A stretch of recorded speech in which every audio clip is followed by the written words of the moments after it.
Welcome to the Gentle Reader. Tonight, we follow a most unusual fortune in a million-dollar bond robbery. A tale of chance, curiosity, and the curious ways wealth can shape the world around us. Let us begin. What a number of bond robberies there have been lately, I observed one morning, laying aside the newspaper. Poirot, let us forsake the science of detection and take to crime instead. You are on that. How do you say it? Get rich quick tack, mon ami. Well, look at this last coat. The $1 million worth of Liberty bonds, which the London and Scottish Bank was sending to New York, and which disappeared in such a remarkable manner on board the Olympia. If it were not for the mal de mer and the difficulty of practicing the so excellent method of lavergire for a longer time than the few hours of crossing the Channel, I should delight to voyage myself on one of these big liners, murmured Poirot dreamily. Yes, indeed, I said enthusiastically. Some of them must be perfect palaces. The swimming baths, the lounges, the restaurants, the palm courts. Really, it must be hard to believe that one is on the sea. Me, I always know when I am on the sea, said Poirot sadly. And all those bagatelles that you enumerate, they say nothing to me. But my friend, consider for a moment the geniuses that travel, as it were, incognito, on board these floating palaces, as you so justly call them. One would meet the elite, the haute noblesse of the criminal world. I laughed. So, that's the way your enthusiasm runs. You would have liked to cross swords with the man who sneaked the Liberty bonds. The landlady interrupted us. A young lady wants to see you, Mr. Poirot. Here's her card. The card bore the inscription, Miss Esme Farquhar.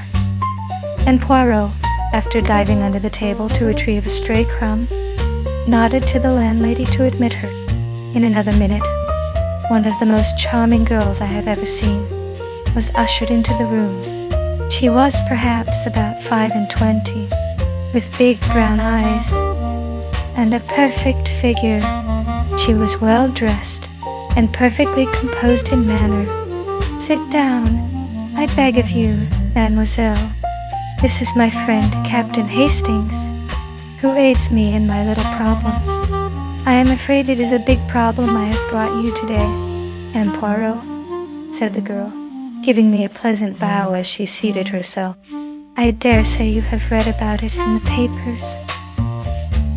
Ah, I am referring to the theft of Liberty bonds on the Olympia. Some astonishment must have shown itself in Poirot's face, for she continued quickly.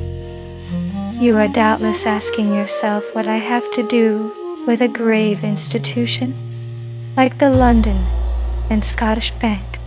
In one sense, nothing. In another sense, everything. You see, in Poirot, I am engaged to Mr. Philip Ridgway. Aha! And Mr. Philip Ridgway was in charge of the bonds when they were stolen. Of course, no actual blame can attach to him. It was not his fault in any way. Nevertheless, he is half distraught over the matter, and his uncle, I know, insists that he must carelessly have mentioned having them in his possession. It is a terrible setback in his career. Who is his uncle? Mr. Vavasour, joint general manager of the London and Scottish Bank. Suppose, Miss Farquhar, that you recount to me the whole story. Very well. As you know, the bank wished to extend their credits in America, and for this purpose decided to send over $1 million in Liberty bonds. Mr. Vavasour selected his nephew, who had occupied a position of trust in the bank for many years, and was conversant with all the details of the bank's dealings in New York, to make the trip. The Olympia sailed from Liverpool on the 23rd, and the bonds were handed over to Philip on the morning of that day by Mr. Vavasor and Mr. Shaw, the two joint general managers of the London and Scottish. They were counted, enclosed in a package, and sealed in his presence, and he then locked the package at once in his portmanteau. A portmanteau with an ordinary lock? No. Mr. Shaw insisted on a special lock being fitted to it by Messrs. Hub. Philip, as I say, placed the package at the bottom of the trunk. It was stolen just a few hours before reaching New York. A rigorous search of the whole ship was made, but without result. The bonds seemed literally to vanish into thin air. Poirot made a grimace. But they did not vanish absolutely, since I gathered that they were sold in small parcels within half an hour of the docking of the Olympia. Well, undoubtedly the next thing is for me to see Mr. Ridgway. I was about to suggest that you should lunch with me at the Cheshire Cheese. Philip will be there. He is meeting me, but does not yet know that I've been consulting you on his behalf. Philip Ridgway was a pleasant-faced man of 30-odd, with just a touch of graying hair at the temples. His face looked drawn and haggard. The theft of the bonds which had been placed in his charge had almost demoralized him, and he reproached himself, vainly, for not having exercised greater care over the excellent steak and kidney pudding of the establishment. He confirmed his fiancée's story in every particular. Poirot then proceeded to question him. What led you to discover that the bonds had been stolen? And Ridgway, the man, laughed rather bitterly. The thing stared me in the face. And Poirot, I couldn't have missed it. My cabin trunk was half out from under the bunk, and all scratched and cut about where they tried to force the lock. But I understood that it had been opened with a key. That's so. They tried to force it, but couldn't, and in the end they got it unlocked somehow. Curious, said Poirot, his eyes beginning to flicker with the green light that I knew so well. Very curious. They waste much time trying to prise it open. And then, sapristi, they find they have the key all the time, for each of Messrs. Hub's locks is unique. They couldn't have had the key. It never left me day or night. You are sure of that? I can swear to it. And besides, if they had had the key, or a duplicate, why should they waste time trying to force an obviously unforceable lock? Ah, there is exactly the question we are asking ourselves. You will see, the solution, if we ever find it, will hinge on that curious fact. I beg of you not to assault me if I ask you one more question. Are you perfectly certain you did not leave the trunk unlocked? Philip Ridgway merely looked at him, and Poirot gesticulated apologetically. But these things can happen, I assure you. Very well. The bonds were stolen from the trunk. What did the thief do with them? How did he manage to get ashore with them? Cried Ridgway. That's just it. How? Word was passed to the customs authorities, and every soul that left the ship was gone over with a tooth comb. And the bonds, I gather, made a bulky package? Certainly, they did. They could hardly have been hidden on board. And anyway, we know they weren't, because they were offered for sale within half an hour of the Olympia's arrival, long before I got the cables going and the numbers sent out. One broker swears he bought some of them even before the Olympia got in. But you can't send bonds by wireless. Not by wireless. But did any tug come alongside? Only the official ones. And that was after the alarm was given, when everyone was on the lookout. I was watching out myself for their being passed over to someone that way. My God, and Poirot, this thing will drive me mad. People are beginning to say I stole them myself. But you also were searched on landing, were you not? asked Poirot gently. Yes. The young man stared at him in a puzzled manner. You do not catch my meaning, I see, said Poirot, smiling enigmatically. Now I should like to make a few inquiries at the bank.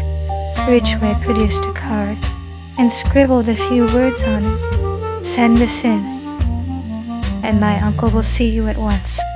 Poirot thanked him, bade farewell to Miss Farquhar, and together we started out for Threadneedle Street and the head office of the London and Scottish Bank.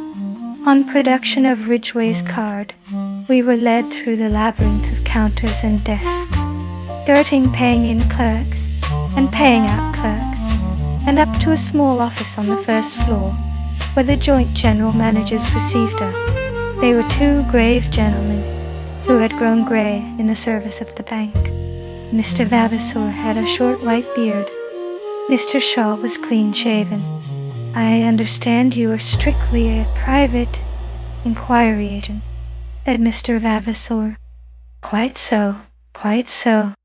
We have, of course, placed ourselves in the hands of Scotland Yard. Inspector McNeil has charge of the case. A very able officer, I believe. I am sure of it, said Poirot politely. You will permit a few questions on your nephew's behalf about this lock. Who ordered it from Messrs. Hubbs? I ordered it myself, said Mr. Shaw. I would not trust to any clerk in the matter. As to the keys, Mr. Ridgway had one, and the other two are held by my colleague and myself. And no clerk has had access to them? Mr. Shaw turned inquiringly to Mr. Vavasor.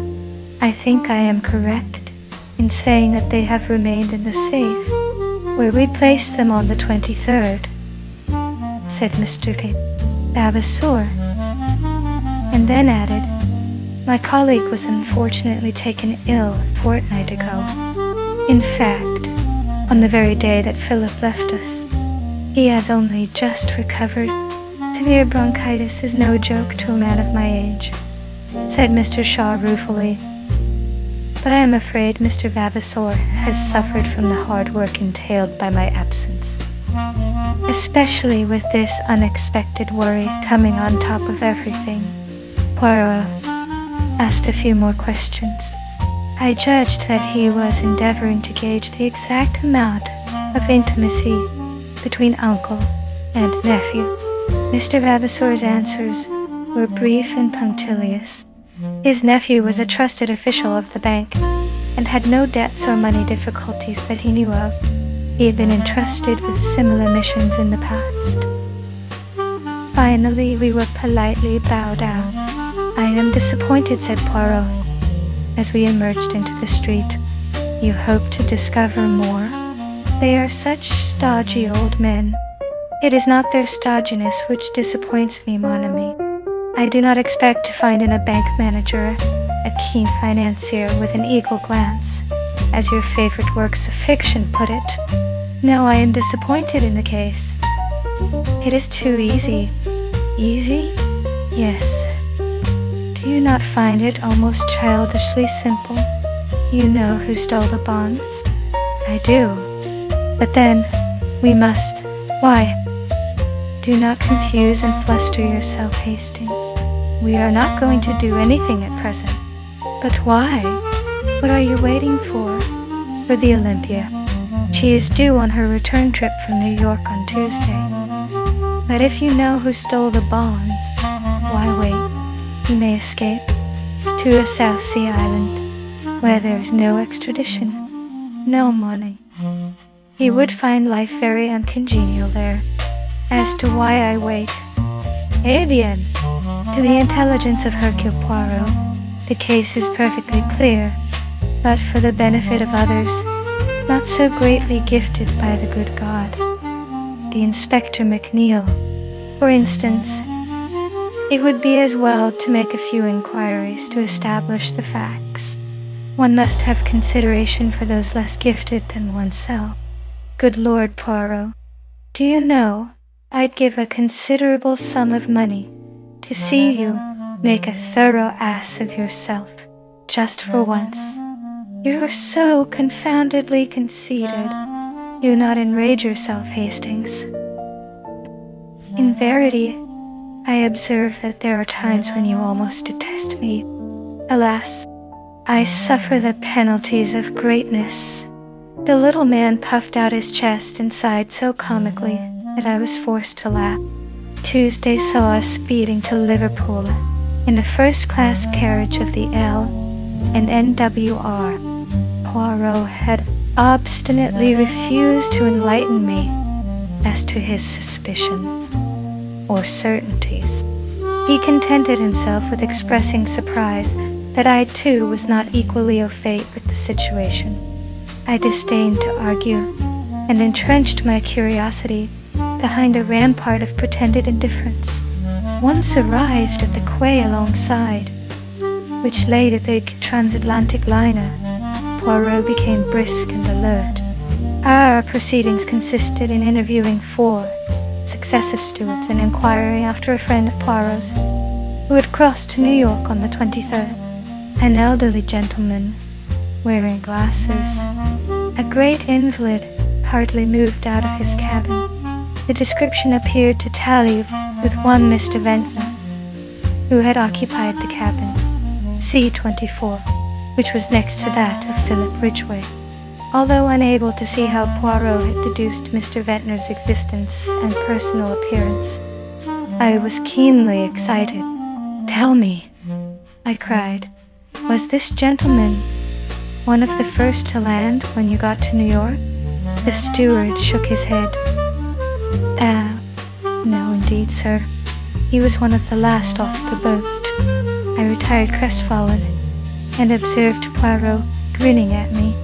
He thanked the steward. A note changed hands, and we took our departure. "It's all very well," I remarked heatedly, "but that last answer must have damped your precious theory. Grin as you please. As usual, you see nothing, Hastings.